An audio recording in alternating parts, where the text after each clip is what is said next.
Okay, now we are going to discuss the topic that is the post-Vedic era, and in that, social organization of the later Vedic society. The later Vedic society came to be divided into four varnas, or we can say four classes. That is the Brahmins, the Rajaniyas, or Rajans को क्या कहते हैं? Kshatriyas, Raja, Rajaniyas, Kshatriyas, the Vaishyas and the Shudras. Yeah, Shudra. The growing culture of sacrifices enormously added to the power of the Brahmanas या फिर Brahmins. ठीक है, अब याद रखिए यहां पर जो वर्ड है सेक्रीफाइस, दैट मीन्स बहुत सारी चीजें हैं. सेक्रीफाइस का मतलब दान देना भी होता है बेटा. ठीक है ना. आपने सुना होगा ऐसे कि ब्राह्मण को दान दीजिए पुण्य होता है, राइट. ठीक है, तो सेक्रीफाइस का मतलब बलि चढ़ाना नहीं होता. बलि चढ़ती थी उस समय पे भी. ठीक है, जो गोट है या किसकी भी बलि हो, इंसानों की बलि भी चढ़ाई जाती थी, आपको पता होगा. ठीक है, लेकिन यहाँ पर सेक्रीफाइस, यहाँ पर जो वर्ड यूज किया है सेक्रीफाइस, ठीक है, वो किसके लिए यूज किया गया है? दान के लिए यूज किया गया है. और उस समय पे दान किस में होता था? तो गाय में होता था या फीमेल स्लेव्स के तरीके से होता था. Okay, right. तो sacrifices enormously added to the power of the Brahman. मतलब यहाँ पर क्या है, लेटर वैदिक एज आते आते जो ब्राह्मण्स का जो वर्चस्व है, वर्चस्व का मतलब रिस्पेक्ट, वो बहुत हाई था. दे बिकेम, मतलब they came to in the top class of all the varnas. ठीक है, दे वर वन ऑफ, मतलब they were in the top position in all the four varnas या वर्ण. ठीक है, in the beginning the Brahmins were only one of the 16 classes of the priest. ठीक है, मतलब जो 16 ब्राह्मणों का जो क्लासेस था उसमें से सिर्फ एक क्लास से बिलोंग करता था. लेकिन they gradually overshadowed the other priestly groups and emerged as the most important class. ठीक है, मतलब यहाँ पर overshadowed का मतलब bypass करना, and they became the top class, that is the Brahmins. ठीक है, राइट. और उसके नीचे क्षत्रियस, एंड उसके बाद में वैश्यस, एंड लास्ट में शूद्रस. ठीक है, कहीं कहीं पर तो ऐसा भी जताया गया है कि the Brahmins they are compared to the body parts. This four varnas they are compared to the body parts. Okay, ठीक है, ये मैं नहीं कहता, मैंने एक वीडियो देखा था, वहां से मैंने पता लगाया. ठीक है, उस समय का तो ब्राह्मण जो है, he was compared to the head of the body of a human. The Kshatriya, ठीक है, वो थोरैसिक कैविटी, मतलब जो हमारा चेस्ट है, एब्डोमेन जो है, ठीक है, उससे ये जो है, ठीक है, ये हमारा स्टमक है, स्टमक वाला पार्ट. बिकॉज वैश्यस जो है they were the merchants, and Shudras they were compared to the legs, सबसे नीचे. लेकिन जैसे कि पूरा बॉडी जो है, ठीक है, ये सबसे मतलब पूरा, ये अगर लेग्स चले जाए तो ये बॉडी कुछ काम का नहीं है, स्टमक चले जाए तो कुछ काम का नहीं है. तो जहां पे मैंने वीडियो देखा वहां पर उन्होंने ये बताया कि all the body parts are very very important in the Vedic period, as this was compared to the body parts or the body structure. Okay, ठीक है, तो इसके हिसाब से हुआ है. अब देखिए क्या लिखा है. लिखा है यहाँ पर they emerged as the most important class. They conducted rituals. Ritual समझते हो, है ना. मैंने आपको बताया था, जब से हम पैदा होते हैं और जब तक हम मरते हैं तो बहुत सारे कर्म कांड होते हैं. कर्म मतलब रिचुअल्स, बहुत सारे कस्टम्स होते हैं, तो रिचुअल्स. तो यहाँ पर जो ब्राह्मण है उनको समाज का एक सबसे इम्पॉर्टेंट कहेंगे काम दिया गया, और वो काम था क्या? रिचुअल्स का. सेक्रीफाइसेस फॉर देयर क्लाइंट्स, ठीक है, and for themselves, and also officiated at the festivals associated with the agriculture operations. ठीक है, मतलब देखिए यहाँ पर जो लिखा है ना, चीज वो बहुत इंपॉर्टेंट है. ब्राह्मणों का इतना ज्यादा वर्चस्व, रेस्पेक्ट बढ़ गया कि वो रिचुअल्स करवाने लगे. रिचुअल्स के साथ साथ सेक्रीफाइसेस करवाने लगे. किसके लिए? अपने क्लाइंट्स के लिए. अपने क्लाइंट्स मतलब कौन? देखिए यहाँ पे वर्ड कैसा यूज किया है, क्लाइंट. मतलब आप सोचिए, यजमान कहते हैं ना जिसको, यजमान, आपको पता होगा, राइट, यजमान, भक्त. हाँ, मतलब जैसे कि फॉर एग्जांपल मेरे घर पे कोई कथा है और मैंने किसी ब्राह्मण को बुलाया, तो आई एम द क्या कहते हैं, यस यस यस, एक तरीके से, हाँ, वो भी हो सकता है. ओके, ठीक है, सो आई एम हियर, तो यहाँ पर यजमान है. ओके, ठीक है। अब देखिए आगे देखते हैं क्या लिखा है।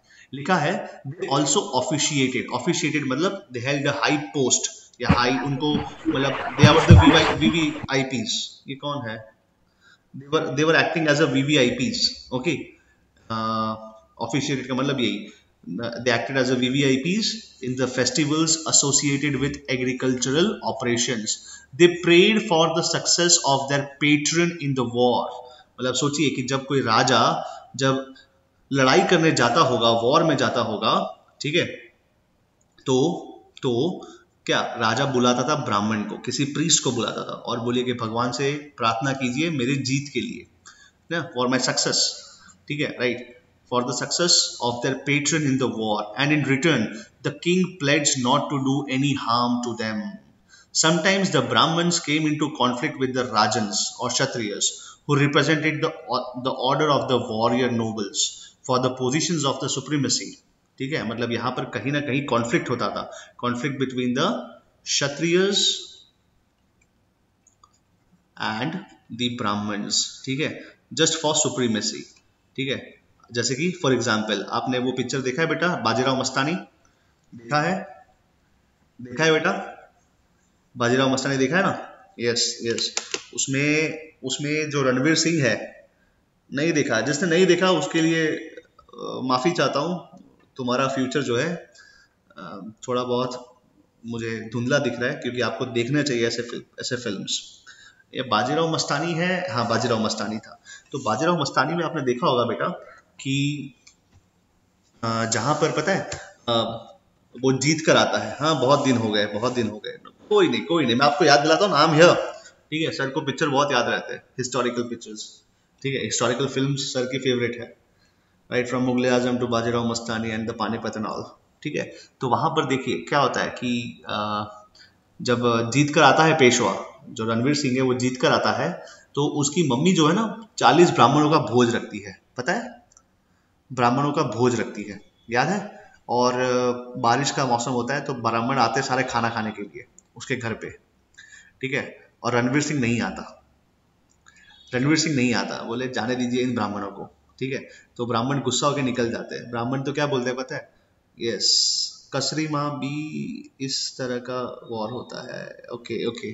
तो क्या होता है बेटा पता है? तो वहां पर है ना वो ब्राह्मण है ना बोलता है उसकी मम्मी को, बोले कि भीख में मंदिर के सामने भी हमें केसरी, अच्छा केसरी, ओके. तो वो क्या बोलता है ब्राह्मण, बोलता है कि भीख में भी हमें जो है खाना मिल जाएगा, मंदिर के सामने खड़े रहेंगे तो, ठीक है. लेकिन ये हमारा क्या कहते हैं, ये हमारा डिसरिस्पेक्ट हुआ है ना. और वो चले जाते गुस्सा होके, बोले चलो रे, है ना, अपमान, ये अपमान होता है, आपको पता होगा ये चीज, है ना. तो देखिए ब्राह्मण और क्षत्रिय में हमेशा कॉन्फ्लिक्ट रहता था. जैसे कि फॉर एग्जाम्पल अगेन जब रणवीर सिंह उसको बुलाता है अपने बेटे का नामकरण करने के लिए, अपने बेटे का नामकरण करने के लिए, पता है जो बाजीराव जो मस्तानी है उसका बेटा जन्मता है तो उसका नामकरण करने के लिए बुलाता है. तो ब्राह्मण क्या बोलता है, ये नहीं हो सकता, ये नाजायज है, ठीक है. बोले क्यों? बोले मेरी पत्नी है, मेरा बेटा है, नाजायज किस बात का? बोले ब्राह्मण दल इसको स्वीकार नहीं करता है. तो फिर रणवीर सिंह गुस्से में आगे क्या बोलता है, ठीक है आज से इसका नाम शमशेर बहादुर है ना, राइट. समझ में आया बेटा? तो क्या है कि ये ब्राह्मण जो है उस समय मतलब रणवीर सिंह के पहले की बात कर, रणवीर सिंह तो अभी 400-500 साल पहले की बात है, जो बाजीराव मस्तानी है 300 साल पहले की बात कर रहे हैं, ठीक है. अभी तो हम लोग बीसीज की बात कर रहे हैं, एडी की बात, अर्ली एडीज की बात कर रहे हैं या लेटर बीसीज की बात कर रहे हैं. तो वहां पर ब्राह्मण जो है they were given an important role, that was कि उनको धर्म का पूरा ठेका दिया गया था. धर्म का ठेका मतलब they were the head of the all the rituals, ठीक है. नाम रखना है तो ब्राह्मण को बुलाइए, है ना, ठीक है. जैसे रणवीर सिंह बुलाता है ब्राह्मण को अपने बेटे का नाम रखने के लिए, फिर गुस्सा आता है तो बोलते हैं आज से पेशवा का मुस्लिम साइड का फैमिली शुरू होगा और इसका नाम रखेंगे शमशेर बहादुर, है ना. और पानीपत में भी देखिए शमशेर बहादुर जो है साथ में रहता है ना, ठीक है. अर्जुन कपूर का जो फिल्म है वो देखना चाहिए आपको, फिल्म अच्छा है. तो यहाँ पर क्या है, मैं जो बताना चाहता हूँ वो चीज ये है, ठीक है. देखिए क्या लिखा है यहाँ पर लिखा है द प्रेड, सॉरी यहाँ पर sometimes the Brahmins came in conflict with the Rajanyas, that is the Kshatriyas who represent the order of the warrior nobles for the positions of the supremacy, but when the two upper orders had to deal with the lower orders they made up their differences. ठीक है, मतलब जब एक ब्राह्मण और क्षत्रिय जब deal करते थे वैश्यस को और शूद्रस को, तो दोनों के बीच में जो डिफरेंसेस होता वो भूल जाते, बोले पहले इनको संभालो नहीं तो हमारा जो टॉप ऑर्डर है वो गायब हो जाएगा, है ना, ये ऐसा। लेकिन आपस में तो लड़ाई होती है, ये मैं नहीं कह रहा, ठीक है, ये बुक कह रहा है और हमारा जो वेद है वो कह रहा है, उस समय का हिस्ट्री कहता है, राइट। अब देखिए, from the end of the later Vedic period it began to be emphasized मतलब जोर देना, that the two should cooperate to rule over the rest of the society। सोचिए क्या बोला है, emphasize का मतलब जोर देना, ओके, to emphasize, importance देना। यहाँ पर क्या लिखा है from the end of the later Vedic period it began to be emphasized that the two should cooperate to rule over the rest of the society, है ना, दोनों को मैत्री संबंध, फ्रेंडली बनकर रेस्ट ऑफ द सोसाइटी। अब rest of the society में बचा कौन, तो कहेंगे वैश्यस बचे और शूद्र बचे, ठीक है, तो इनके ऊपर रूल करने के लिए दोनों को, दैट इज द ब्राह्मण एंड द क्षत्रियस, ठीक है, ये दोनों को आपस में कोऑपरेट करना पड़ेगा, तब जाकर वो दोनों जो है लोअर क्लास पे अच्छे से रूल कर पाएंगे। ठीक है, समझ में आया समझ में, give me a thumbs up, come on, समझ में आ रहा है। मैं आपको वर्ण क्लास सिखा रहा हूं, वर्ण क्लास, ठीक है, ओके, आपको स्क्रीन दिख रहा है, yes, give me a thumbs up, come on, yes, okay, ठीक है बेटा, ठीक है, यस, कोलैबोरेशन, सही है, ओके। अब आगे देखते हैं, नेक्स्ट टॉपिक क्या है, लिखा है द वैश्यस। अब थर्ड क्लास की बात कर रहे हैं, ठीक है, जो हम लोग थर्ड क्लास नहीं है लेकिन क्रोनोलॉजी में थर्ड है ऐसा, ठीक है, उस समय की बात कर रहा हूं मैं, right, I use the wrong word. The Vaishyas constituted the common people, देखिए क्या लिखा है, कॉमन पीपल। अब ब्राह्मण देखिए, ब्राह्मण क्या हो गया भाई, ब्राह्मण हो गया वीवीआईपी, ठीक है, क्षत्रिय कौन हो गया, वीआईपी हो गया, ठीक है, अपने हिसाब से, एंड वैश्यस जो है, ठीक है, वो क्या हो गए, वो हो गए कॉमन पीपल। अब सोचिए, जब वैश्य को अपना वजूद बचाना पड़ेगा तो वो शूद्र को क्या बोलेगा तू सबसे नीचे है, तू पांव का जूती है, ठीक है, क्योंकि मेरे ऊपर मुझे ये लोग ऊपर जाने नहीं देते, तो एटलीस्ट मैं तुझे तो नीचे रखूं। समझ में आया बेटा, ठीक है, ऐसा, ठीक है, आई यूज द रॉन्ग वर्ड, लेकिन मुझे समझाने के लिए आपको समझाना था, ओके, ठीक है, अपॉलॉजीज फॉर दैट। अब देखिए आगे क्या लिखा है the Vaishyas constituted the common people as they were assigned the producing functions such as agriculture, cattle breeding, etc. Okay, ठीक है, समझ में आया समझ में। some of them also worked as artisans मतलब जो कामगार होते हैं वो। towards the end of the Vedic period they began to engage in trade, ठीक है, राइट। तो स्टार्टिंग में क्या थे ये लोग, कौन संभालते थे, एग्रीकल्चर, फार्मर था, क्या कहते हैं, चारा गौ था, मतलब कैटल ब्रीडिंग करते थे, एटसेट्रा, और छोटे मोटे आर्टिसंस भी थे जो बनाते थे सारा अपना होममेड गुड्स बनाते थे, उनको हम आर्टिसंस कहते हैं। लेकिन जब वैदिक पीरियड जब एंड होता है तो ये वैश्यस का थोड़ा अपलिफ्टमेंट होता है। अब ये शुरू करते हैं ट्रेड। क्या शुरू करते हैं, trade. The Vaishyas appear to be the only tribute payers in the later Vedic period. सोचिए, सारा के सारा जो भार है, ठीक है, वो किस पे आ गया, वैश्यस पे आया। क्यों? क्योंकि वो ट्रेड करना शुरू किए। और अब सोचिए कि राजा अपना टैक्स मांगेगा, क्षत्रिय जो है अपना टैक्स मांगेगा, बोले मैं तुम लोग को प्रोटेक्ट करता हूं, तो उसके बदले मुझे क्या चाहिए, टैक्स चाहिए, ठीक है। ब्राह्मण क्या बोलेगा भाई साहब जीने से लेकर मरने तक मेरी जरूरत पड़ेगी तो मुझे दान दीजिए, दक्षिणा दीजिए। सही है ना बेटा, सही है ना, समझ में आया समझ में। इसीलिए जो वैश्यस थे they became the tribute payers। Tribute payers का मतलब वही इन द फॉर्म ऑफ कहेंगे गिफ्ट या दान to the Brahmins, in the form of tax to the Kshatriya. ठीक है, तो देखिए क्या लिखा है, द वैश्यस या the Vaishyas appear to be the only tribute payers in the later Vedic time, and the Kshatriyas are represented as the living on the tributes collected from the Vaishyas। ठीक है, the process of subjugation, subjugation मतलब अपने under लाना, अपने अधीन लाना, ठीक है, उसको कहते हैं subjugation। okay, the process of subjugating the mass of the tribesmen to the position of tribute payers was long and protracted, लंबा था, बहुत लंबा समय लगा, लेकिन अल्टीमेटली वैश्यस जो है वो क्षत्रियस के अंडर आ गए, अधीन आ गए। अधीन का मतलब सब्जुकेटेड। ओके, ठीक है, अब देखिए आगे क्या लिखते हैं we have several rituals prescribed for making the refractory people, that is the Vaishyas, submissive to the prince, that is the Rajanya। ठीक है, बहुत सारे ऐसे रिचुअल्स है जहां पर वैश्यस जो है, ठीक है, प्रिंस को, राजा के अंडर आते थे। ठीक है, all the three higher varnas shared one common feature, they were entitled to upanayana. ठीक है, उपनयन का मतलब क्या, upper part of the body. ठीक है, उपनयन, सोसाइटी में उनको हायर पदवी मिली थी। ठीक है, और इन्वेस्टिटर with the sacred thread according to the Vedic mantras. The fourth word was deprived of the sacred thread ceremony। ठीक है, थ्रेड सेरेमनी समझते हो क्या होता है? थ्रेड सेरेमनी, आप में से बहुत सारे ब्राह्मण जो है क्या पहनते हैं? जनोई पहनते हैं। Thread ceremony, come on, thread ceremony समझते हो? जनोई, यू नो दैट, जनोई है ना, जनोई, I don't know the exact word. या नहीं, मतलब जो ब्राह्मण है, आजकल तो ब्राह्मण ही पहनते हैं, वैश्य नहीं पहनते, क्षत्रिय नहीं पहनते। ठीक है, यस, लेकिन बहुत सारे कॉमन कल्चर्स हम शेयर करते हैं, तो बहुत सारे नॉन ब्राह्मण्स भी आजकल जो है जनेऊ पहनते हैं, जनोय, यस, जनेऊ, जनोय, one and the same thing.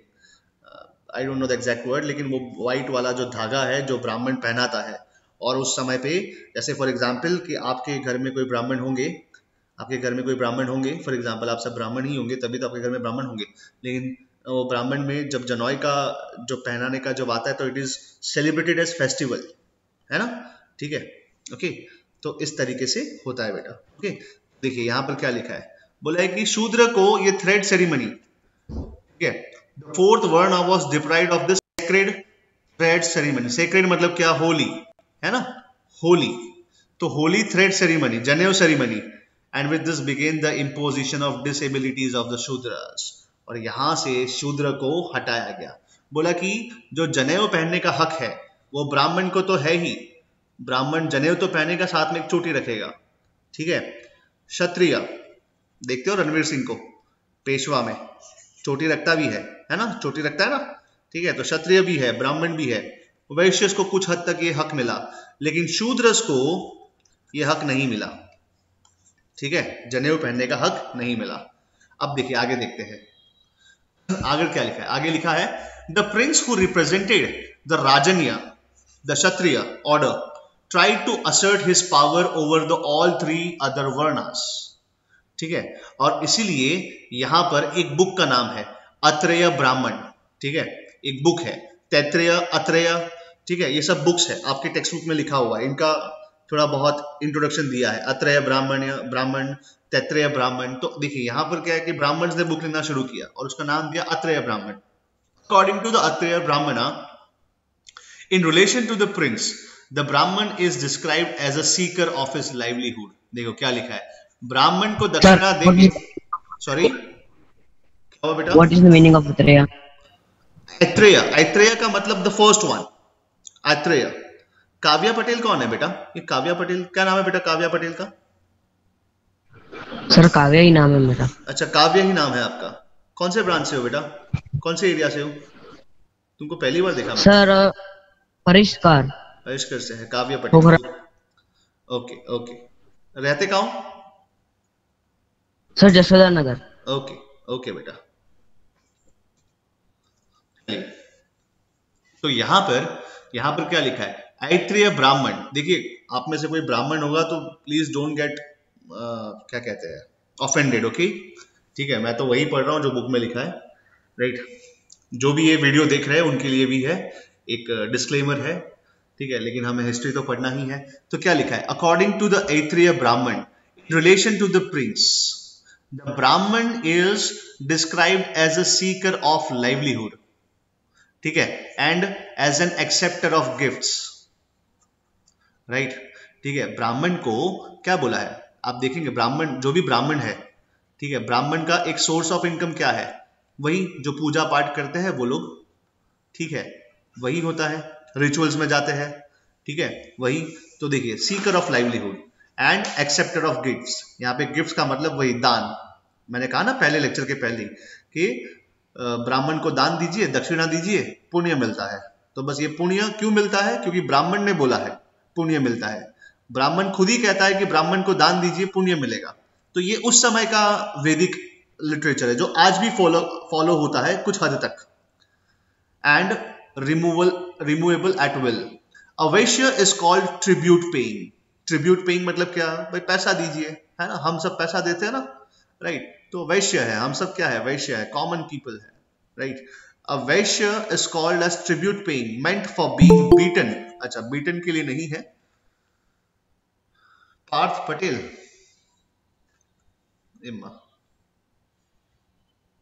आप सभी लोग स्क्रीन देख सकते हैं? Yes sir. Okay yes sir. Okay, Parth Patel कौन था, चलिए कोई नहीं, आगे देखते हैं। अब देखिए क्या लिखा है, यहां पर लिखा है कि the Vaishya is called tribute paying meant for being beaten and to be oppressed at will. The worst position is reserved for the Shudra, ठीक है, he is called a servant of another. Vaishya मतलब शूद्र को इस तरीके से किया गया है, to be made to work at will by another and to be beaten at will. सोचिए, मतलब ये दो जो अपर क्लासेस थे, the Brahmins and the Kshatriya, क्या किए बेटा, ये लोग क्या किए, ये लोग वैश्य को और शूद्र को अपने नीचे रखे, ठीक है। वैश्य को बीटन मतलब he was beaten, he was tribute paying, ठीक है, ही वॉज ऑप्रेस्ड मतलब परेशान करना, कौन परेशान करता था, तो कहेंगे अपर टू क्लास। अब वैश्य ने भी सीख लिया, वैश्य बोला कि आप दोनों मुझे करते हो तो मैं इसको करूंगा, ऐसे ही सेम ट्रीटमेंट मैं इसको दूंगा। तो बोले तुम ही क्यों दोगे, हम भी देंगे इसको सेम ट्रीटमेंट, क्योंकि आप सब हमारे नीचे है, ठीक है, ऐसा। तो ये चीज क्लास सिस्टम जो है बहुत ही नेगेटिव चीज था, लेकिन वैदिक पीरियड में इट वाज अ मस्ट। लेकिन आज के जमाने में in the modern India, in the 21st century, इन सब क्लासेस का, इन सब वर्ण का कोई महत्व नहीं रहा। ओके, समझ में आया, कोई महत्व नहीं रहा, ठीक है, राइट। समझ में आ रहा है बेटा, समझ में आ रहा है सभी को, आ रहा है ना समझ में? Okay okay. तो इसीलिए आप आयुष्मान खुराना जो है उसका फिल्म है आर्टिकल नंबर 15, ठीक है, देखिएगा जरा आर्टिकल 15 क्या कहता है, राइट। ओके, देखा है ना, यस। जो शूद्र है, ठीक है, उसके साथ बहुत ही ज्यादा अन्याय होता है, आज के जमाने में भी होता है, ठीक है, राइट। तो टेम्पल्स में एंटर करने नहीं देते एंड ऑल दैट, राइट। तो ये सब चीजें अनंत काल से, राइट फ्रॉम बीसीज ये चला आ रहा है, ठीक है, राइट। चलिए अब आगे देखते हैं इसके बाद जो नेक्स्ट टॉपिक है। But generally the later Vedic text draw a line of demarcation मतलब एक लाइन ड्रॉ किया है कि भाई यहां तक आपका लिमिट है, ऐसा, ठीक है। Generally the later Vedic text draw a line of demarcation between the three higher orders on one hand and the shudras on the other। मतलब क्या है, बोला इसके ऊपर कौन है, इसके ऊपर है ब्राह्मण या ब्राह्मणा, इसके ऊपर है क्षत्रिय या राजन और वैश्य, ठीक है, और शूद्र जो है ये लाइन ऑफ डिमार्केशन के नीचे आएगा, ठीक है। अब आपको याद दिलाना चाहता हूं वो film oh my God, Paresh Rawal का, याद है आपको? याद है आपको? आपने परेश रावल का देखा है ना फिल्म, वो अक्षय कुमार जो कृष्ण भगवान होते हैं, राइट? तो यहां पर मैं अपना एक पर्सनल कमेंट दे रहा हूं, डोंट टेक इट अदरवाइज। सोचिए बेटा, एक ब्राह्मण का बेटा ब्राह्मण होगा, ओके स्टॉप कमेंटिंग नाउ। सोचिए एक ब्राह्मण का बेटा ब्राह्मण होगा, एक क्षत्रिय का बेटा क्षत्रिय होगा, एक वैश्य का बेटा वैश्य होगा, एक शूद्र का बेटा शूद्र होगा। ये कब था? वैदिक पीरियड में था। लेकिन आज के जमाने में क्या ये सही माना जाएगा? सोचिए कि फॉर एग्जाम्पल मैं ब्राह्मण हूं, ठीक है, मैं ब्राह्मण फैमिली से बिलोंग करता हूं। मेरे पापा जो है या मेरे दादा जो है वो बहुत बड़े मंदिर के पुजारी थे। उनको सारे श्लोक, सारे वेद, मतलब जो वैदिक लिटरेचर्स है, सारे ब्राह्मण, चाहे ऐत्रेय ब्राह्मण हो, चाहे उपनिषद हो, ठीक है, मनुस्मृति हो, जो भी है सब कुछ आता था उनको। लेकिन मेरे पापा को उसका 20% 50% आता है, मेरे को उसका 0% आता है। I have zero knowledge of about that Upanishads, Ved and all that. Then also I am a Brahmin. I am called a Brahmin. Whereas a Shudra like B.R. Ambedkar, ठीक है, मैं एग्जाम्पल दे रहा हूं यहाँ पे, like B.R. Ambedkar. Okay, he is also having the same knowledge. He is also having the same knowledge as my dada used to have, my grandfather used to have. As I told you, my grandfather used to have the knowledge of Upanishads, all the Veds, all the Brahmins and all that. ठीक है, all the Vedic literatures and all that. Right? A Shudra is also having the same knowledge. But a son of a Shudra will always remain a Shudra. ठीक है? But here, on the other hand, a son of a Brahman, a grandson of a Brahman will always remain a Brahman. Right? गलत है ना? गलत है कि नहीं? Do you agree with me? Yes. तो ये गलत है। इसीलिए ओके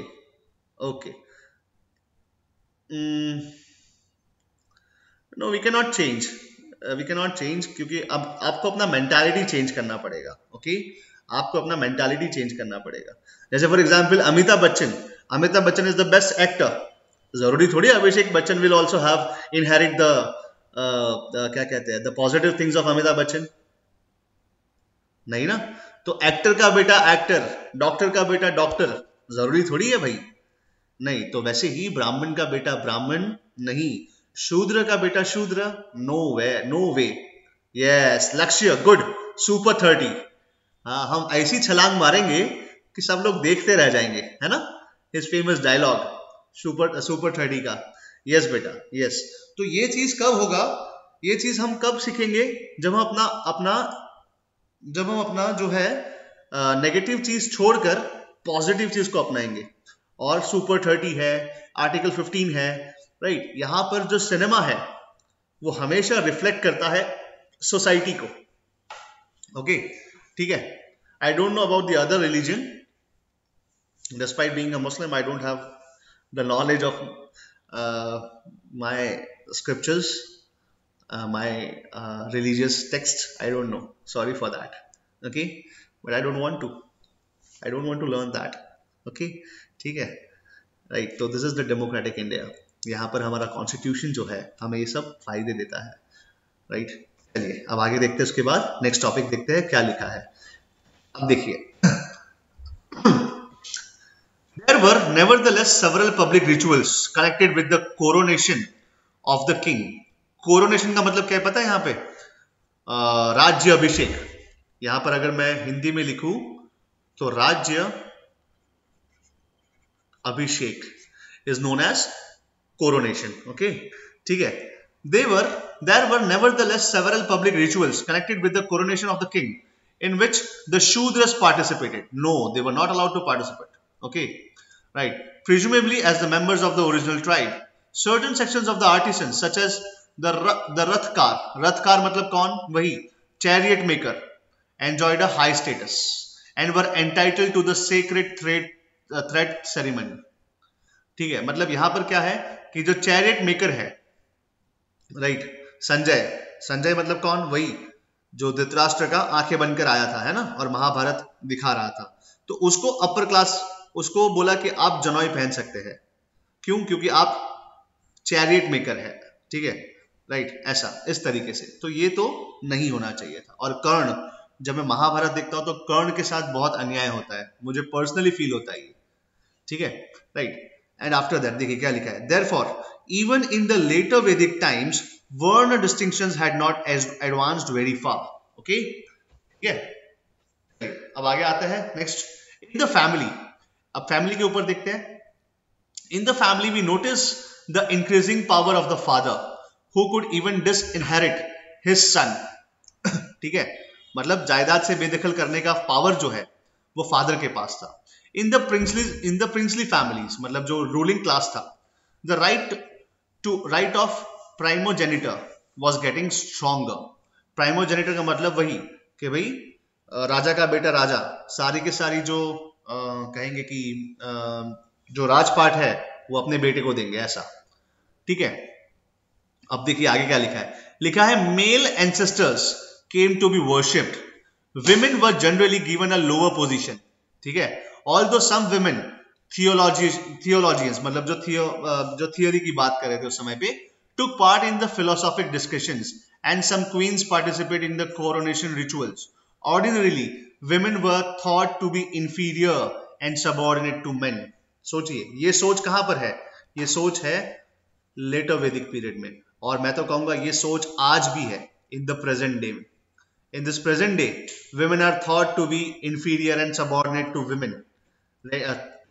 टू men, ओके। ये तो नहीं होना चाहिए भाई, राइट। ये आज के जमाने में भी है, ठीक है। बहुत सारी चीजें हैं, मैं डिस्कस नहीं कर सकता अभी, फिर कब इसका डिस्कशन करेंगे, राइट। लेकिन ये उस जमाने से चलता आ रहा है कि women are subordinate inferior to the men. नहीं, ऐसा नहीं है, ओके। आगे देखते हैं, थियोलॉजी ऑफ गॉड। अब देखिए, अब आ गया यहां पर गोत्र के बारे में, ठीक है। जो ब्राह्मण है, आप में से बहुत सारे ब्राह्मण होंगे स्टूडेंट्स, कम ऑन, कोई तो निकलेगा ब्राह्मण। कौन ब्राह्मण है? मैंने एक होमवर्क दिया था गोत्र का, guys are you there? Homework दिया था गोत्र का, है ना। ए बाप रे, साक्षी इज ब्राह्मण। ए साक्षी, व्हाट्स योर गोत्र?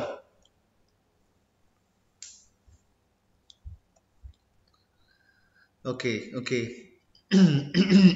बहुत सारे ब्राह्मण हैं बट गोत्र का मैंने आपको होमवर्क दिया था। क्या है गोत्र? कम ऑन, गोत्र बताइए, व्हाट इज गोत्र? पूर्वज नहीं, पूर्वज से नहीं है, चलो पूर्वज से नहीं है, गलत है। यस, भारद्वाज, बहुत बढ़िया बहुत बढ़िया, yes, okay. Ashmit Pathak is right, Ashmit is right. Name of their gurus. Up to a certain limit, Ashmit is right. ठीक है। भारद्वाज, यस। आपको पता है ना, सेम गोत्र में शादी नहीं कर सकते, ओके। अरे यार, तुम लोग मीटिंग अटेंड करो, चले जाओ। यस, ओके ओके, ठीक है ठीक है, चलिए डिस्कशन नहीं करना इसके ऊपर। मैंने आपको होमवर्क दिया था गोत्र के ऊपर, तो गोत्र आ गया। देखिए गोत्र क्या है। अब सोचिए यहां पर जो बुक में है, देखो जो बुक में है मैं वो समझा रहा हूं, मुझे उसके पीछे का साइंस नहीं पता, मुझे उसके पीछे का रिचुअल नहीं पता, मुझे उसके पीछे का कुछ नहीं पता, लेकिन मुझे बुकिश नॉलेज पता है, और जो मेरा ऑथर कहेगा मैं वही लिखूंगा, ठीक है। और मैं वही आपको ट्रांसफर करूंगा, ना ही मैं अपना कुछ ऐड करूंगा मिर्च मसाला, ठीक है, ओके।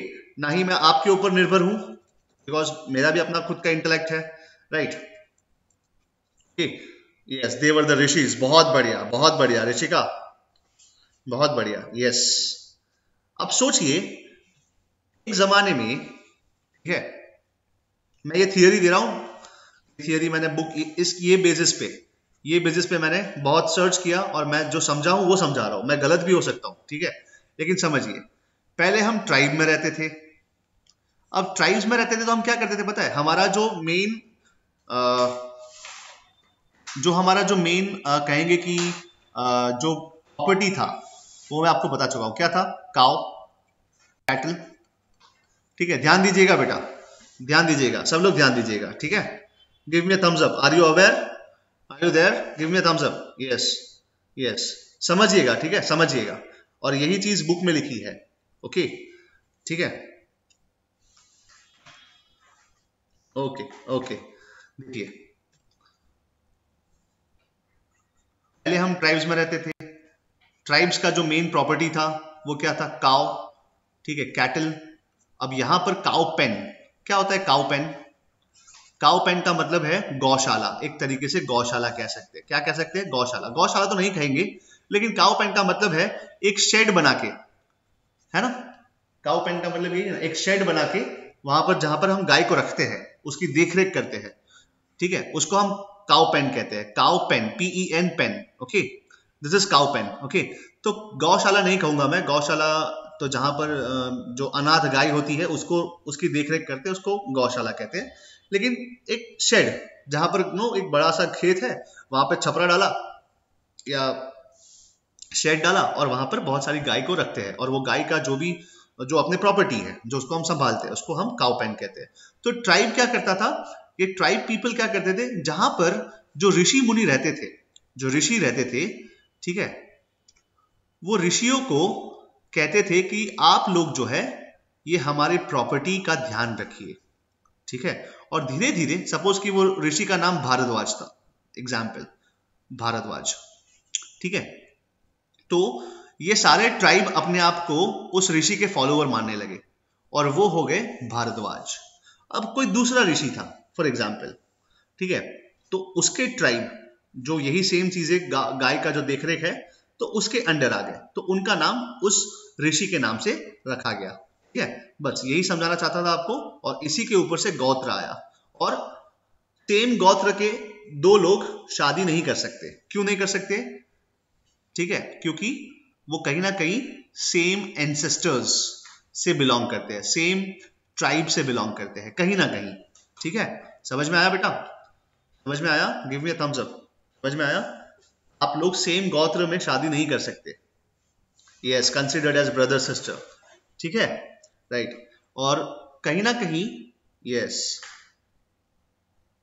अच्छा, कहीं ना कहीं आप समझिए, अब ये ट्राइब्स जो है, ठीक है, कहीं ना कहीं विलेज बनाए, ठीक है। तो आज के मॉडर्न डे विलेज भी है ना, ठीक है, कहा जाता है कि है ना सेम विलेज में शादी नहीं कर सकते, ठीक है, क्योंकि ये ट्राइब जो है, ये ट्राइब का जो हेड था उस समय पे राजन, उसने एक गांव बसाया, और ये गांव बसाने के बाद उसके ही फैमिली के लोग यहाँ पर रहे, फिर ये लोग ने शादी की, फिर उनके बच्चे हुए। तो सेम विलेजेस के अंदर आप शादी नहीं कर सकते। You can not marry in the same villages and you can not marry in the same गोत्र, ठीक है, राइट। अब आगे देखते हैं क्या लिखा है। द इंस्टीट्यूशन ऑफ गोत्र appeared in the later Vedic times. Literally, it means cow pen. ठीक है, cow pen का मतलब क्या है वो समझाता हूं। और a place where cattle belonging to the whole clan, whole tribe are kept. But in course of time, it signified descent from a common ancestor. ठीक है ना, समझ में आया? जैसे मैंने गांव बसाया कोई, अब मेरे गांव में कौन रहेगा? मेरे ही ट्राइब के पीपल रहेंगे, ठीक है, और यही ट्राइब जो है दे शेयर अ कॉमन एंसेस्टर, ठीक है। तो इसीलिए क्या है कि ये चीज गोत्र आया। पीपल बिगन टू प्रैक्टिस गोत्र एक्सोगैमी। गोत्र एक्सोगैमी का मतलब यही कि सेम गोत्र में शादी नहीं कर सकते। No marriage could take place between the persons belonging to the same gotra or having the same ancestor. Okay, yeah, clear? Yeah, guys, give me a thumbs up. Come on. लक्ष्य नहीं समझ में आया? बेटा समझो, यहां पर काउ पेन का मतलब क्या है? काउ पेन का मतलब है कि एक शेड, एक जगह जहां पर सारे अपने प्रॉपर्टी, उस समय प्रॉपर्टी क्या होता था? काउ होता था, कैटल होता था, ठीक है। तो वो शेड में रखा गया, राइट, काउ पेन। तो इसी के नाम से निकला गौत्र। क्या नाम निकला? गौत्र, ठीक है। गौ, गौत्र, गौ मतलब काउ, अत्र का मतलब जहां पर वो रहते हैं उसको कहते हैं गौत्र, रखा जाता है उसको गौत्र कहते हैं। अब देखिए, तो सेम ट्राइब के पीपल उसी काउ के पीछे ध्यान देंगे, सब कुछ करेंगे, तो वो गौत्र बना, ये लोग फॉलो करते कोई एक ऋषि को, ठीक है, वो ऋषि को मानते हैं, तो वो ऋषि के नाम से गोत्र आया। जैसे फॉर एग्जाम्पल यहां पर एग्जाम्पल है भारद्वाज, ठीक है, तो भारद्वाज एक गोत्र हुआ उस ऋषि के नाम पर, जो ऋषि को वो ट्राइबल पीपल मानते थे, और वो tribal people were sharing a common ancestry, ठीक है, चाचा का मामा का बेटा होगा, राइट, दूर के चाचा का मामा का बेटा, kind of that thing, right. तो ये कॉमन एंसेस्ट्री है, और ये कॉमन एंसेस्ट्री से क्या निकला, गोत्र निकला, ऋषि महर्षि का नाम निकला, और उसी ऋषि का नाम ये लोग ने अडॉप्ट किया। ओके, ठीक है, तो इसको कहते हैं गोत्र। समझ में आया बेटा? लक्ष्य समझ में आया? I am asking to you बेटा, give me thumbs up. Okay okay, ठीक है, जस्ट अ मोमेंट। ओके, तो अब यहां पर आश्रम की बात की गई है। किसकी बात की गई? आश्रम्स। आश्रम वो आश्रम नहीं है जो आप समझते हैं कि ऋषि जहां रहते थे, वो आश्रम नहीं। यहां पर आश्रम्स का मतलब है स्टेजेस। क्या है बेटा? Stages, the stages of life, ठीक है, उसको कहते हैं आश्रम। Generally men are thought to live 100 years, for example, ठीक है, आज के जमाने में तो 50 साल में मर जाते हैं, राइट, एक्सेप्शंस है, ठीक है, तो 50 60 70 80 में मर जाते हैं, लेकिन people were thought in that time के 100 साल उनका आयु होता है, their life span is 100 years। Okay, so this 100 years were divided into 4 equal parts, 25-25 साल का एक, ठीक है, राइट, 4 आश्रम्स। पहला आश्रम क्या है? ब्रह्मचार्य, ठीक है, सॉरी, या कहेंगे कि स्टूडेंट। सेकंड क्या है? गृहस्थ आश्रम, शादी करो, बच्चे पैदा करो, ठीक है, और 25 साल शादी करके रहो। फिर आता है वनप्रस्थ आश्रम। अब भाई हम जाते हैं सच की खोज में। कहाँ जाएंगे? वनप्रस्थ, वन में जाकर सच की खोज में जाएंगे। और फिर फोर्थ आश्रम जो आता है, ठीक है, दैट इज संन्यास आश्रम। अब मैं मोह माया से दूर हूं, मुझे सच की प्राप्ति हो चुकी है और मैं बन गया सन्यासी, अब मैं बन गया complete retirement. Okay, let me read this for you. समझ में आया बेटा? समझ में आया 4 आश्रम क्या है? समझ में? Give me a thumbs up. 4 आश्रम क्या है, समझ में आया? यस यस, ठीक है। अब मैं जो लिखा है वो पढ़ता हूं, क्या आश्रम्स है एंड ऑल दैट, ठीक है। ओके, देखते हैं। आश्रम्स और 4 stages of life were not well established in the Vedic times, but in the later Vedic, post-Vedic text, we hear about 4 ashrams. First, the Brahmacharya ashram, or we can say the student. Second, Grihast ashram, householder, जो Zaheer sir अभी है, ठीक है, I am in the Grihast ashram. आप सब कहां पर है? आप सब ब्रह्मचार्य आश्रम में है, ठीक है, राइट, ठीक है, you are a student, I am a grihasthi, मैं घर गृहस्थी लेके बैठा हूं ना, राइट। आपके माता पिता जो है, आपके पेरेंट जो है, वो भी गृहस्थ आश्रम में है। फिर आएगा वनप्रस्थ आश्रम, दादा दादी, ठीक है, राइट, वो जाते हैं ना, मंदिर जाते हैं, गीता पढ़ते हैं, जो रुद्राक्ष की माला जो है उसका जाप करते हैं। तो ये आज वन रहे नहीं, आजकल जंगल तो रहे नहीं, लेकिन वनप्रस्थ आश्रम उसको कहते हैं, ठीक है। और फिर पार्शियल रिटायरमेंट भी कहते हैं उसको, राइट। और फिर उसके बाद संन्यास आश्रम, मोह माया से दूर, सच की प्राप्ति हो चुकी है वनप्रस्थ में जाकर, राइट, तो अब sannyasa. Okay, but only 3 are mentioned in the later Vedic text. The last or the 4th stage had not been well established in the later Vedic period. Okay, ठीक है, तो आज के लिए लेक्चर यहां तक। बाय बाय, शुभ रात्रि, शब्बा खैर। You still have any doubts तो बताइएगा, ठीक है, यू हैव माय नंबर।